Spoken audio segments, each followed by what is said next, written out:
Este é o vinho da vinícola Heroda, que está no mercado desde 1933.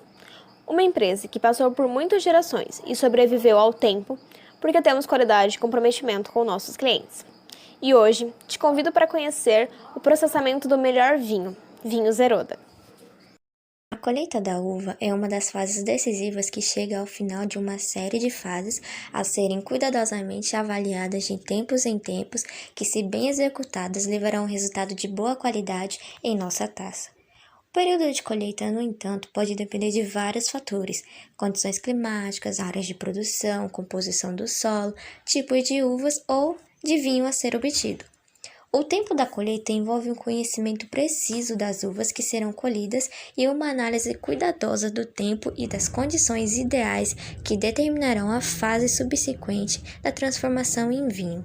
Vindima é o momento em que as uvas cultivadas na vinha são colhidas e transportadas para a adega, e de lá, através do processo de vinificação, primeiro transformadas em mosto e finalmente em vinho. Desengace e esmagamento. Essa etapa é realizada por uma máquina desengaceira e esmagadeira.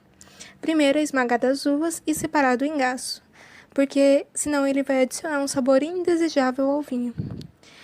Então esse processo é feito, mas sem triturar as cascas e as sementes. Essa etapa ela tem a finalidade de liberar o suco da polpa. Em vinhos mais sofisticados, como vinhos brancos e espumantes, ocorre o desengace sem esmagamento da fruta. Depois a uva é impressada inteira e o suco que se obtém através desse processo é separado e utilizado na sua maioria em vinhos mais nobres. Prensagem. A prensagem é a retirada da casca e semente do mosto antes de ir para a fermentação. Esse processo é realizado apenas para os vinhos brancos, os tintos e rosés. Devem fermentar em contato com a casca para adquirir coloração. Bem, é por meio da fermentação alcoólica que o suco de uva se transforma em vinho. Essa fermentação é a conversão de açúcares naturais em álcool sob a ação da levedura. Também produz dióxido de carbono.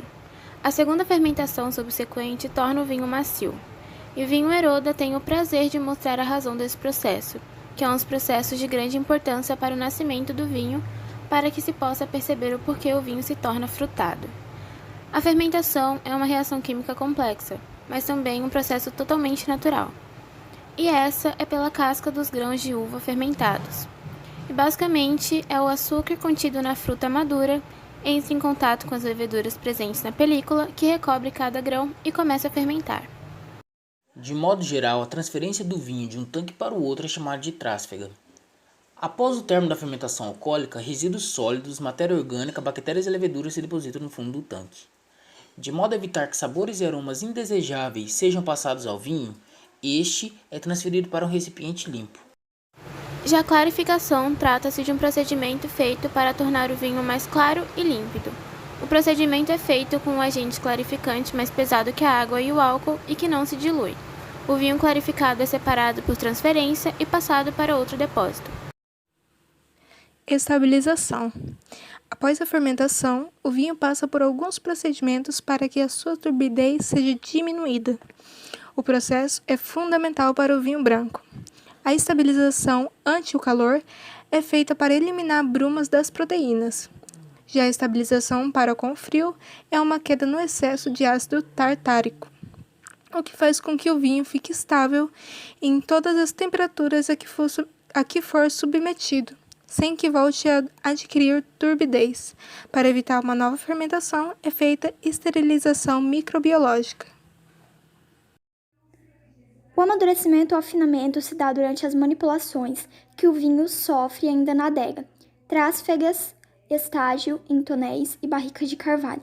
O vinho será afinado, tornando-se mais macio, à medida que vai retirando da madeira os taninos e sofrendo leve oxidação através da entrada do ar pelos poros do carvalho.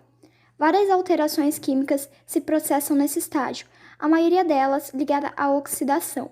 Esses fenômenos foram estudados em profundidade que só então foram entendidos graças às pesquisas de Louis Pasteur. Sendo o vinho um ser vivo, ele passará para uma segunda fase, a do envelhecimento, após ser engarrafado. Praticamente não existe mais contato com o oxigênio, mas o vinho experimentará outros processos químicos que farão com que seus aromas e sabores ganhem mais complexidade e riqueza. Nenhum conceito equivalente ao termo francês vins de garde, vinhos que precisam ser guardados para atingirem seu potencial máximo de qualidade. São, logicamente, vinhos de grade, tradição e preços altos que se justificam por sua longevidade.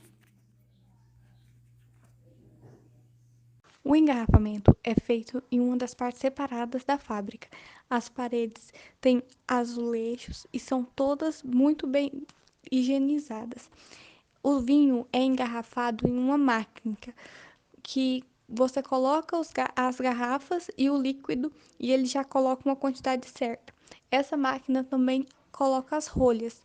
Todas as garrafas passam por um processo de higienização e as rolhas também seguem um protocolo próprio de higienização para que o produto final não contenha contaminações.